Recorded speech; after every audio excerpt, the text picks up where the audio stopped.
Hello everyone. So we have already discussed this trade, and uh, I mean, as a disclaimer, I have missed this. And what have I missed? How could have I like? So this is basically an overnight trade, which could have been, which could have been done. Even if anyone has missed taking this trade on Thursday, what could have been done, or what could have been what was missed on Friday morning? That is something which I saw and wanted to discuss with everyone. So let me for now remove all these signals here and there. So what we have seen is, so this is an intraday time frame.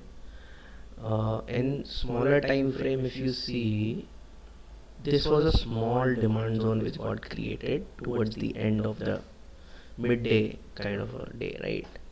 And even if sort of this goes, and even if sort of this goes, this also, let me remove this also.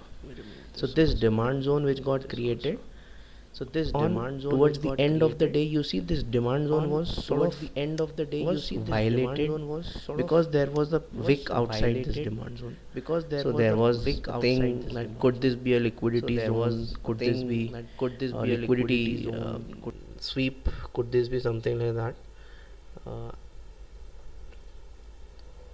But for now, what I'm thinking, I mean, so we could have sort of kept this as our trade plan, that if there is a candle closing above this level, we should probably look for a sort of lower high bounce.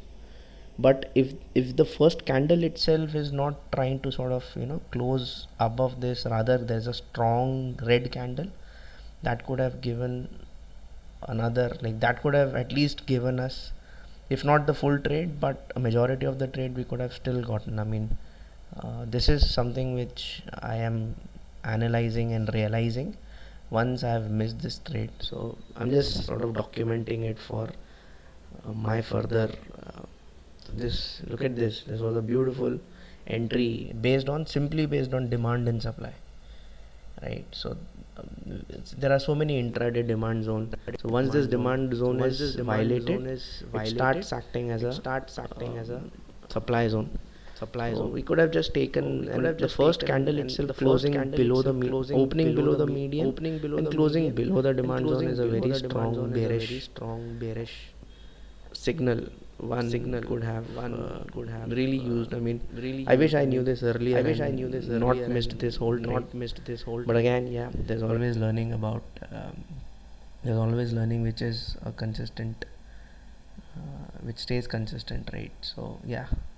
So now this demand zone turned supply zone. This is now a new supply zone we have.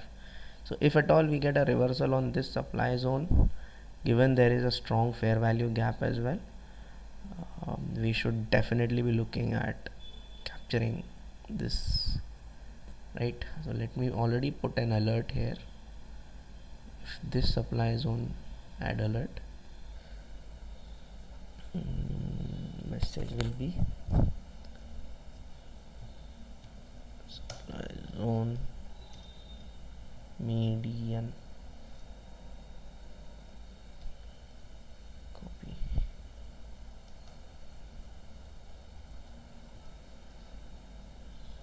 create.